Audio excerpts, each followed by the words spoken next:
La moral excita las pasiones y produce o previene acciones. La razón por sí misma es absolutamente impotente para esto en particular. Por lo tanto, las reglas de la moralidad no se derivan de nuestra razón. David Hume. La sabiduría no tiene un final, pero podemos afirmar que su antecedente es la curiosidad. Esto es Laberinto del Pensamiento, un espacio para navegar. Conduce Cintia Santana.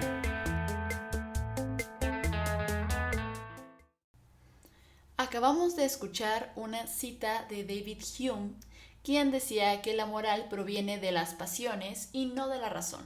O sea que muchas veces nos dejamos llevar más por las vísceras que por nuestro mismo razonamiento al momento de juzgar moralmente algo. Y hay aquí un dilema muy interesante que de hecho me di cuenta al momento de estar preparando este programa que me contradije bastantes veces. Entonces, incluso esta misma contradicción me hizo reflexionar más aún sobre el tema y es lo que vamos a estar viendo el día de hoy. Pero antes de entrar de lleno al tema, les quiero recordar nuestras redes sociales. Estamos en Facebook, Instagram y YouTube como Laberinto del Pensamiento y en Twitter nos pueden encontrar como lab-pensamiento. También les quiero dar las gracias porque ya vamos a llegar a 100 suscriptores en el YouTube para que vayan allá a suscribirse. Nos faltan 2 suscriptores, 2 para llegar a 100. Entonces, suscríbanse. Si les gusta el contenido, jalen. Está chido. Y en el Spotify, pues también ahí nos pueden encontrar, y que el Google Podcast, y que el Podcasters, y todas esas plataformas, ¿no?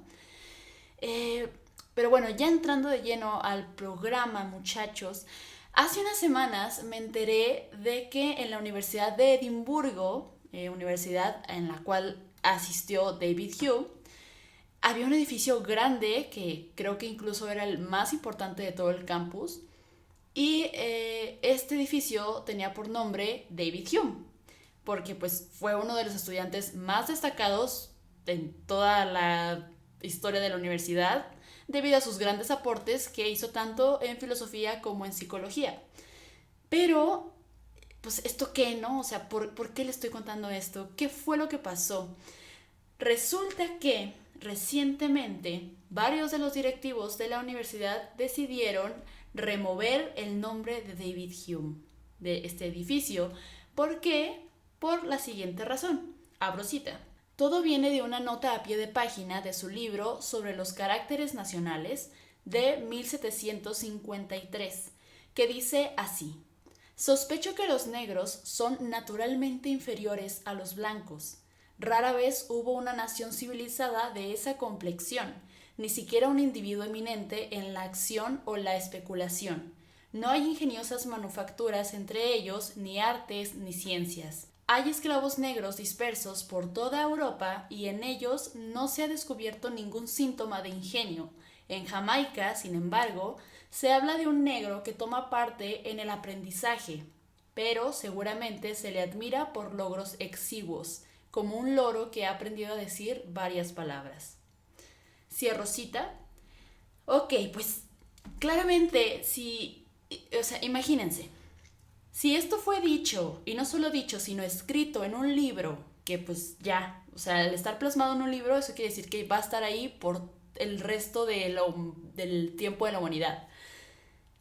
Si esto fue escrito en 1753, cuando el contexto del autor, pues normalizaba todavía la esclavitud y el racismo, ¿no? Imagínense que alguien diga estas palabras actualmente. O sea, si están intentando cancelar, por llamarlo de alguna forma, a David Hume por algo que dijo en 1700 y cacho, y aparte que ya está muerto, ya no puede decir nada al respecto, solamente nos quedamos con esta juzgación a partir de nuestro contexto hacia el suyo y hacia su persona, claramente.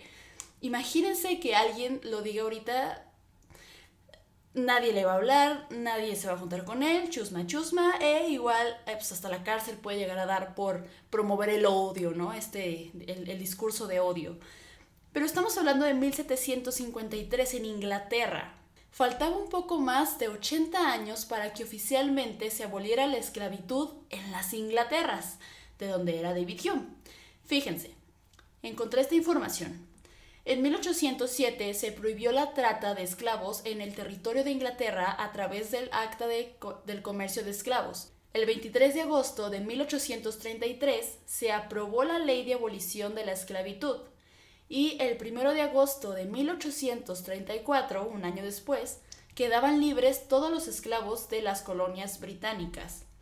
Fíjense, o sea, David Hume, 1753, y fue hasta 1834 cuando ya oficialmente los esclavos quedaron libres de estas colonias, ¿no? Entonces faltaba un buen rato para que llegara este momento, ¿no? Como estas leyes que dan origen a toda nuestra moralidad actual. O sea, yo me imagino que en el contexto, cuando Hume estaba escribiendo esto, pues ni siquiera se le pasaba por la cabeza, ¿no? O apenas se estaba formando esta crítica, este pensamiento de por qué si alguien es de diferente raza es inferior o superior, o tiene mejores habilidades mentales, no sé, mayor inteligencia o qué sé yo, ¿no? Además de que claramente pues no tenían los mismos accesos educativos o sea, los negros que los blancos, ¿no? Entonces eso también influye bastante en cómo culturalmente pues hay esta diferencia tan notoria en la sociedad. Entonces, si lo leemos desde ahorita, desde la actualidad, pues es algo terrible, es algo que al menos ahorita ya hay mucha conciencia respecto a ello, ¿no? Y uno lo lee y es como, ¿cómo es posible que David Hume haya podido pensar este tipo de cosas y que fuera partidario del esclavismo y no sé qué? O sea, claro que van a pasar todos esos pensamientos por nuestra cabeza, ¿no? Y más si, no sé, pensando en los estudiantes actuales de la Universidad de Edimburgo, porque hay una torre llamada David Hume si él era un racista. O sea, ¿acaso estamos promoviendo el racismo? ¿Acaso mi universidad está promoviendo el racismo? O sea, se podrá llegar como a ese discurso, ¿no? Y dejando totalmente de lado todas las aportaciones filosóficas sobre el conocimiento, todas las aportaciones en general que hizo este filósofo, ¿no? Y únicamente enfocándose en su vida personal, no tanto en su obra literaria o en su filosofía. Y uno lo piensa así, ¿no? Pues qué mal pedo que él haya pensado de esa forma, pero pues ya se murió, o sea, ya no hay nada que podamos hacer, quizás se murió pensando de esa forma y pues ¿qué hacemos, no? Pero eso es lo que me saca de onda, o sea, ¿cómo nos atrevemos a juzgar a alguien del pasado a partir de nuestros estándares morales actuales? Y es que la verdad, si nos vamos por ese razonamiento, adiós filósofos. La gran mayoría de ellos eran esclavistas, racistas, misóginos, machistas, incluso pedófilos, etcétera, ¿no? Tantas cosas que uno ni siquiera estaba enterado porque, bueno, ahorita ya con las redes sociales, todas las figuras públicas, o sea, si los filósofos vivieran actualmente, los filósofos pues del siglo pasado vivieran ahorita en esta era de redes sociales, pues sabríamos muchas cosas de las cuales no estábamos enterados anteriormente porque ahorita se publica sobre todo, ¿no? Y todo es una figura pública y todo queremos estar sabiendo qué es lo que están haciendo y en qué están trabajando y qué es lo que piensan y de qué bando se ponen y bla, bla, bla. Entonces hay muchas cosas de las cuales nosotros pues no sabemos. Únicamente en lo que nos fijábamos pues era en sus obras y hasta ahí. Pero poniéndoles otro ejemplo, Rousseau, este filósofo que pues fue uno de los primeros en abarcar el tema de la infancia, o sea, porque anteriormente los niños no eran considerados niños, sino adultos chiquitos y por lo tanto se los ponía a trabajar como adultos, solamente que eran pequeños y ya pues iban creciendo y tan, ¿no? Pero no se contemplaba esta etapa de la infancia, de la niñez, Y uno diría, oye, qué padre, o sea, qué gran aportación la de Rousseau, porque de verdad si te pones a pensar en esa transición, digo, no fue el único, pero fue un autor importante que hizo ver toda esta etapa de la infancia, pues es un cambio de chip social muy grande. O sea, el que tú de repente, o sea, tú pensabas que eran adultos pequeños y de repente dicen, no, es que son niños y el desarrollo es diferente y fíjate que no sé, o sea, incluye muchas cosas, entonces sí es como revolucionario. Pero si te pones a leer sobre su vida personal, te vas a dar cuenta de que Rousseau pues no fue un buen padre. Tuvo 5 hijos con su esposa y los terminó por abandonar en un orfanato porque, quién sabe, pero es como, no estabas defendiendo como esta infancia y la niñez y que es muy importante y bla, bla, bla, y de repente abandonas a tus hijos en un orfanato, o sea, ¿qué pedo?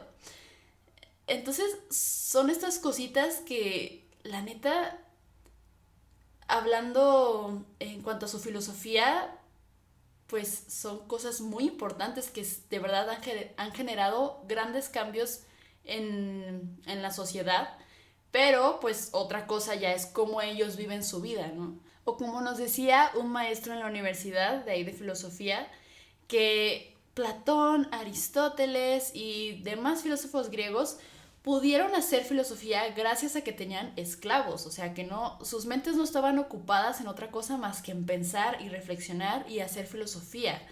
Y para las demás cosas indispensables, pues tenían a sus esclavos y a sus mujeres que les tenían su ropita limpia y que les preparaban su comidita y que barrían y que trapeaban y hacían la limpieza en general, por decirlo de alguna forma, pues. Y pues a sus esclavos que, pues, qué sé yo, ¿no? Hacían varias cosas y gracias a eso ellos podían dedicar su tiempo a estas reuniones, a estar dialogando con los demás y bueno, entonces si te pones a pensar pues tiene mucho sentido, incluso actualmente es muy difícil hacer filosofía por esa misma razón, porque uno tiene que estar pensando en qué va a comer y qué voy a preparar y que la salida con la familia y que los mandados y bla bla bla, entonces son varias cosas que te mantienen ocupado y en realidad no te puedes enfocar en pensar, en reflexionar, en, vaya, pues estar cambiando constantemente de pensamiento siquiera, ¿no? Pero bueno, volviendo al tema del contexto de Hume y sobre cómo es que nos atrevemos a juzgar desde el presente con todos estos nuevos preceptos morales que incluso ahora mismo resultan novedosos, debemos separar el arte del artista. Bueno, no debemos, pero yo me inclino más por la postura de que sí hay que separar el arte del artista. Pero aquí pasa la contradicción.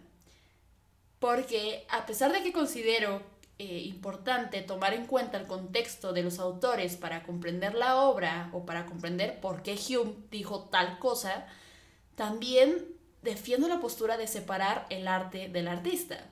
Pero si defiendo esa separación, ¿por qué argumento la situación de Hume con su contexto? ¿Mm? Ahí está mi contradicción. Entonces, esto me hizo pensar muchas cosas e investigar algunos temas, entonces pues, se los voy aquí a presentar, ¿no? Algo que debemos tener muy en cuenta es que un artista no puede ser llamado como tal sin su obra de arte. Así que desde aquí afirmamos que necesariamente el artista está ligado a su arte, porque el artista no es sin su arte, pero ¿el arte es sin el artista? Vamos a abarcar este tema desde las distintas posturas, viéndolo como una dualidad, ¿no? Ya sabemos aquí todo es dualidad y después nos vamos directo a los matices. Dos posturas respecto a este tema. No se debe separar el arte del artista porque el problema de la identificación. Cuando nos identificamos con una obra, ya sea una canción, un poema, una pintura, un libro, qué sé yo, de alguna forma también nos identificamos con el autor. Entonces, el que yo me sienta identificada con ese autor y si ese autor hizo algo que consideramos malo en su vida, quiere decir que me identifico con alguien malo. Y hay gente que no puede soportar eso, ¿saben? Y ese es el problema de la idolatría, o sea, de que no solamente veneramos la obra, sino a quien la hizo, a la persona. Entonces, de aquí es donde nacen los ídolos. Nace esta admiración de nosotros como público hacia esa figura que hicimos nosotros en nuestra cabecita, ¿saben? Porque no necesariamente esa obra de arte refleja la forma de ser del autor. Entonces, de alguna forma estamos idealizando a esa figura a la cual admiramos. No quiere decir que en la vida real sea de esa forma. Ese es el primer problema que veo. Y luego está el de la comunicación. Debido a que el arte es una forma de expresión, también es una forma de comunicación, pues el artista busca comunicar algo, por ello lo expone. De otra forma, pues no lo haría, no querría comunicar nada. O sea, para que haya una comunicación debe haber un receptor y un emisor. Entonces, el artista es el emisor y quien lo está consumiendo pues es el receptor, ¿no? Y luego está la postura de si se debe separar el arte del artista. Pero aquí nos encontramos con la cuestión de cuál es en realidad la responsabilidad del artista. Yo diría que es pues generar arte, crear obras, crear contenido, ser creativo, vaya, es un artista. Ya que nosotros le adjudiquemos ciertos valores no solamente a la obra, sino a la persona, pues también es algo muy subjetivo. Por ejemplo, si no tenemos ni idea de quién hizo tal obra y aún así la disfrutamos, la obra habla por sí sola. En realidad no necesita del autor para darse a explicar, para darse a entender, a menos de que lo que busque sea pues información directa sobre él, o sea, sobre el autor. Debería y se recomendaría leer las obras, en caso de que fuera un escritor, leer las obras o conocerlas, pues, del autor. Pero si lo que se busca, no sé, quizá tú estás buscando, o sea, lo que te interesa es un tema en particular. Por ejemplo, la infancia. Pues te vas a topar con Rousseau o con Piaget o con Montessori, no sé. Y a lo que le vas a dar importancia es a lo que dijeron esos teóricos, no tanto a cómo vivió el autor. De hecho, aquí ya podríamos hablar sobre la muerte del autor, este análisis que hace Roland Barthes, este filósofo también del siglo pasado, quien dice que cuando el autor escribe su obra, se presenta el narrador, que ya no es quien escribió, o sea, ya no es el autor quien va a presentar la obra, sino que el texto se narra por sí solo y el narrador es uno mismo, es quien está leyendo. Se deja de lado el contexto del autor, o sea, la obra no depende de la vida del autor, vaya. El autor muere y su obra queda ahí para que todas las personas que la lean la interpreten a como se le dé la gana, sinceramente. Así sea todo lo contrario que el autor quiso decir, pues es válido, porque el autor no es el único que interpreta su obra, sino que una vez que es publicada, que es presentada al público, pues el público va a tener esa libertad de interpretación de cualquier obra, ya sea una pintura, una canción, un poema, lo que sea. La gente que está recibiendo ese mensaje, el receptor, pues le va a dar la interpretación que ahora sí ellos quieran. Uno interpreta de acuerdo a sus vivencias, de acuerdo a su contexto, y así como este libro de Hume, pues han pasado más de 200 años, aún se le siguen dando nuevas interpretaciones e incluso pueden ser más interesantes que lo que quiso decir el mismo autor. De hecho, Barthes también decía que si le dejamos la total interpretación al filósofo, o bueno, al autor de la obra, pues se convertiría como en un autor dios, en un dictador, porque se volvería algo universal, algo de lo que, o sea, tú como persona que estás leyendo cualquier obra, por ejemplo, no puedes interpretarlo porque no es exactamente lo que quiso decir el autor. Entonces, pues, ¿dónde está mi libertad como lector, no? Un ejemplo de esta interpretación, de esta libertad de interpretación más bien, se vio recientemente en el caso de Luisito Comunica, este youtuber que subió una foto con creo que era un mezcal, un tequila, no me acuerdo qué, junto con su novia, que decía tus nalguitas eran mías, ¿no? Entonces, pues se dio la interpretación, socialmente hablando, de que promovía la violación y que apología la violación y no sé qué tantas cosas. Pero, pues Luisito Comunica salió y dijo, pues esa no era mi intención, ¿no? O sea, la intención del autor de esa foto, de esa idea de foto, pues no era eso de promover la violación. Ya la gente lo interpretó de la forma en como se les dio la gana, en como ellos quisieron, ¿no? Entonces, ahí le estamos quitando esa autoridad al autor, de que él diga, no, pues yo me quería referir a esto, yo solamente quería hablar sobre esto, no sé. Y cada quien individualmente hace su propio entendimiento de la obra.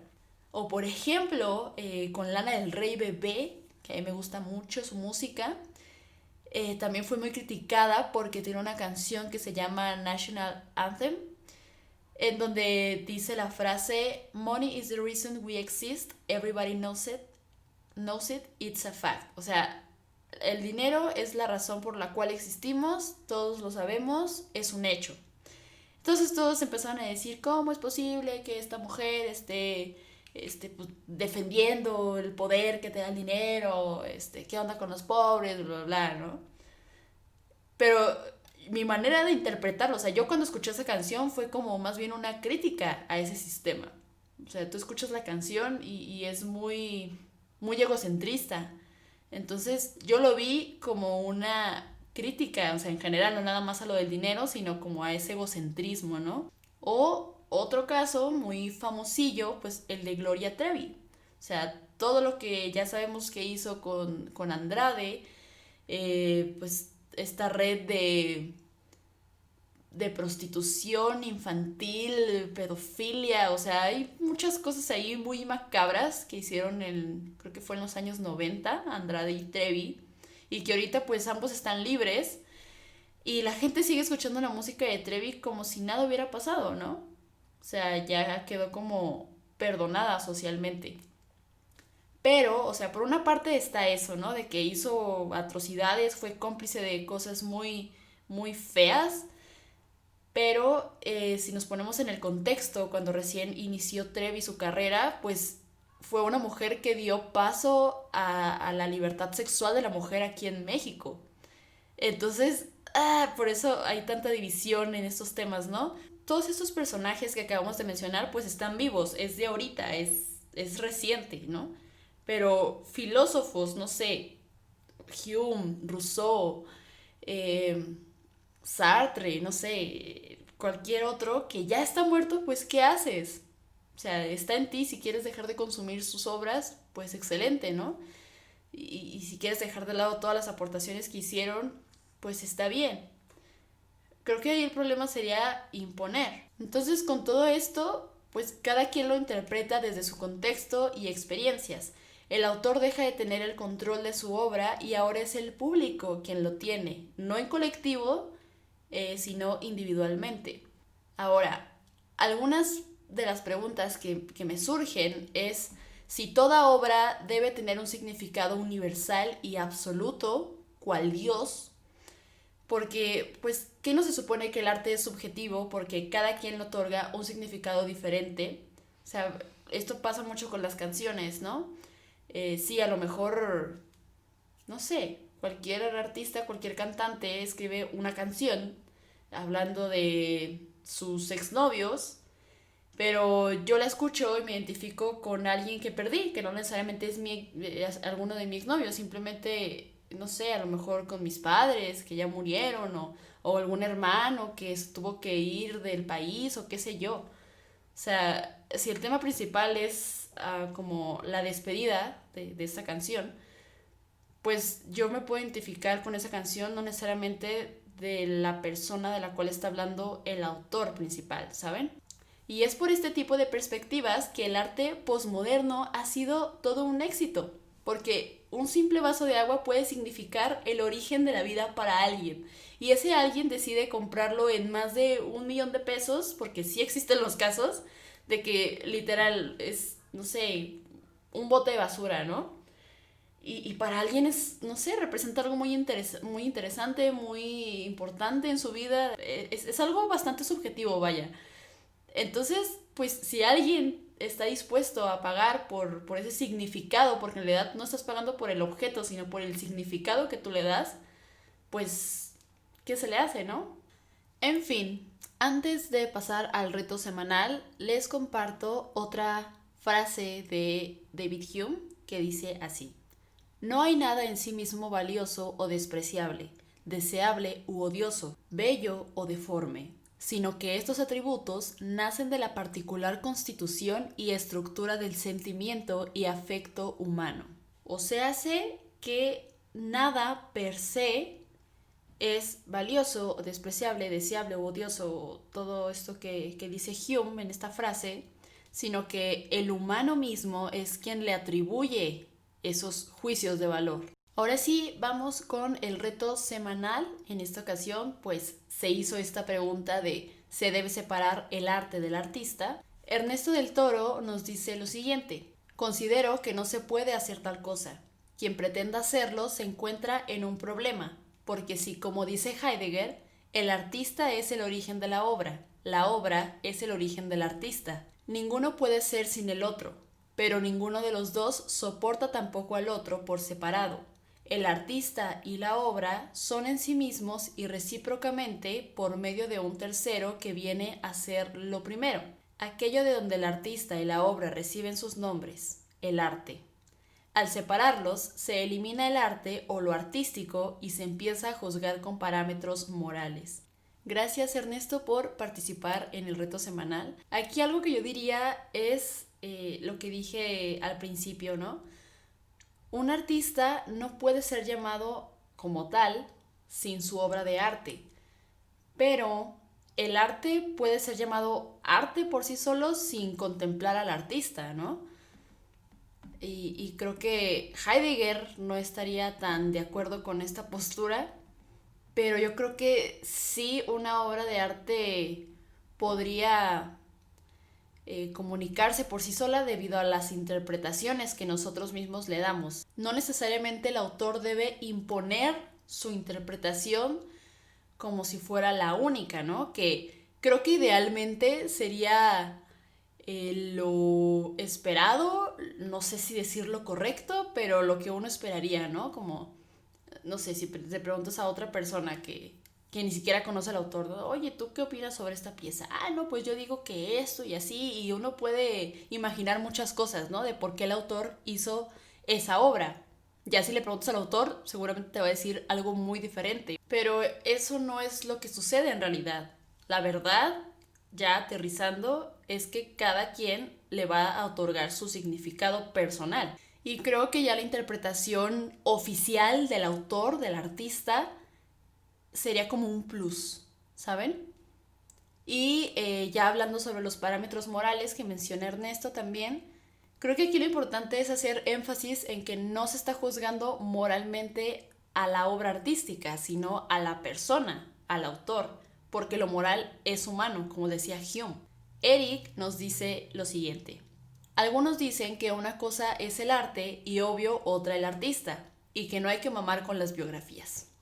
Ok, o sea, yo lo entiendo como que no hay que clavarnos tanto en la biografía, o sea, si lo que te interesa es un tema en particular o estudiar cierto, no sé, cierta técnica en la pintura, qué sé yo, y te enteras de que fulanito lo hacía de esa forma y revolucionó la técnica del óleo, qué sé yo, pues lo que te interesa es eso, es la historia de la técnica, es la historia de cierto movimiento artístico, histórico, no necesariamente el contexto de ese autor, sino de la obra por sí sola. Diógenes la perra, me encanta su nombre, nos dice esto totalmente, o sea, sí se debe separar, ella está de acuerdo con eso, ya que si no se puede perder valiosa información o relatos. Esa es otra cosa, ¿no? O sea, creo que una cosa es que tú te enteres de que el autor hizo algo con lo que tú no estás de acuerdo, es algo bastante malo, no sé, y dejar de consumir sus productos, su arte. Y otra muy diferente es de plano borrarla de la historia, ¿no? Creo que ahí sí sería algo muy grave. Ya si es tu decisión, pues está excelente, ¿no? No creo que no daña a nadie. Simplemente, pues tú no estás de acuerdo con ello y no quieres apoyar de ninguna forma al artista, pues estás en todo tu derecho. Pero si ya se impone el quitar de forma definitiva el arte de algún artista, híjole, ahí sí creo que no estaré de acuerdo y es cuando se pudiese perder valiosa información o relatos, como dice Diógenes la perra. César Camacho nos comenta, no, creo que no. Simplemente pues él no está de acuerdo, él dice que no se debe separar, no da exactamente argumentos ni nada, pero nos comparte su opinión, simple, firme y listo. Y Pedro Padilla nos dice lo siguiente: creo que depende mucho de cada caso. Hay muchas variables a tomar en cuenta. Personalmente me inclino más por el sí, aunque creo que es una decisión que cada quien debe tomar y no hacerse una regla universal. Exactamente, creo que tal cual como dice Pedro, eh, el que no se haga una regla universal sí es muy importante porque estoy de acuerdo en que cada quien puede decidir si seguir consumiendo cierto arte o no. Y es respetable. Gracias a los que participaron en este reto semanal. Y bueno, ya concluyendo, me pongo a pensar en qué tan necesario es que idolatremos a esas figuras, ¿no? A esos artistas. Creo que de ahí surge el problema, porque si únicamente nos gusta alguna de sus obras y ya, pues qué chido, ¿no? O sea, tú le das ese significado a esa obra en específico, a esas obras, y no necesariamente tienes que idolatrar, que seguir, que como ese fanatismo, ¿no? Hacia el artista. Por eso nos fijamos tanto y juzgamos moralmente a la persona, no tanto a la obra.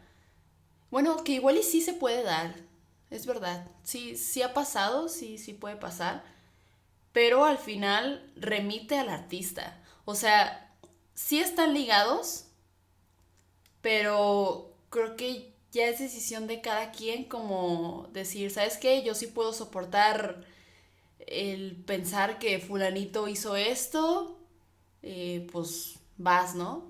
O si de plano, ay, no, yo me siento muy sucio escuchándolo, me siento muy sucio eh, consumiendo sus productos, su arte, pues no lo hagas. Creo que también depende mucho de la intención de la persona que va a consumir cualquier tipo de obra. Si su intención es saber sobre el autor, es conocer su contexto, pues claro que te vas a topar con estas cosas, pero si tu intención es simplemente disfrutar de alguna pintura, de alguna escultura, de algún libro o una canción, pues se va a quedar en esa superficialidad y tú vas a tener esa libertad de escucharla o no escucharlo, de verlo, de recomendarlo o no. Entonces creo que mientras sigamos teniendo esa libertad, o sea, que dependa de cada quien, pues no tengo ningún problema y me parece excelente. Y pues al final somos nosotros mismos quienes le ponemos significado a la obra. Como decía Barthes, el autor muere cuando comienza a hacer su obra, porque de alguna forma ya no es de él, ahora es de todos aquellos quienes le vamos a dar un nuevo significado, una nueva interpretación. Creo que al final no creo que el debate sea en dejar o no de consumir algún arte, sino en apoyar o no al artista, ya que pues el apoyo consiste no necesariamente en consumir su arte, sino en que se beneficie de él, o sea, de que tú de alguna forma apoyes económicamente o emocionalmente incluso al autor, al artista, ¿no? Y todo esto nos remite a lo que decía Hume nuevamente. La moral no viene de la razón, sino de las pasiones, y de ellas se desprende la voluntad. Así que, como les decía, la voluntad, o sea, uno decide si quiere o no hacerlo, escucharlo, consumirlo. Mientras se tenga esa libertad, todo está chingón. Y sobre todo este problema de idolatrar a los demás, o sea, ¿necesitamos ídolos? ¿Necesitamos idolatrar a alguien? ¿Será indispensable para nuestra cultura, para nuestra especie? Es un tema que me interesó bastante y de hecho estoy pensando en hacer algún programa sobre ese tema. Entonces, pues próximamente voy a hacer un análisis sobre la idolatancia, la idolatría, porque sí, creo que mucho del problema parte de ahí, ¿no? De que la gente de verdad incluso llega a ver como dioses, como seres divinos a personas por el simple hecho de que les gusta pues lo que hacen, les gusta su contenido y siempre, es que eso es lo peligroso del fanatismo, o sea, que se justifique cualquier acción por el simple hecho de que pues te gusta lo que hace y ya, simplemente por eso. Incluso muchas veces se llega al punto de que ni siquiera es lo que hace, sino por cómo se ve físicamente. De, sí, puede hacer lo que sea porque es guapo, es guapa y ya, ¿no? Entonces llega un punto como de, no, espérate. O sea, una cosa es que justifiques lo que hace y otra cosa es que te guste lo que hace artísticamente hablando, ¿saben? Pero bueno, es un tema muy interesante.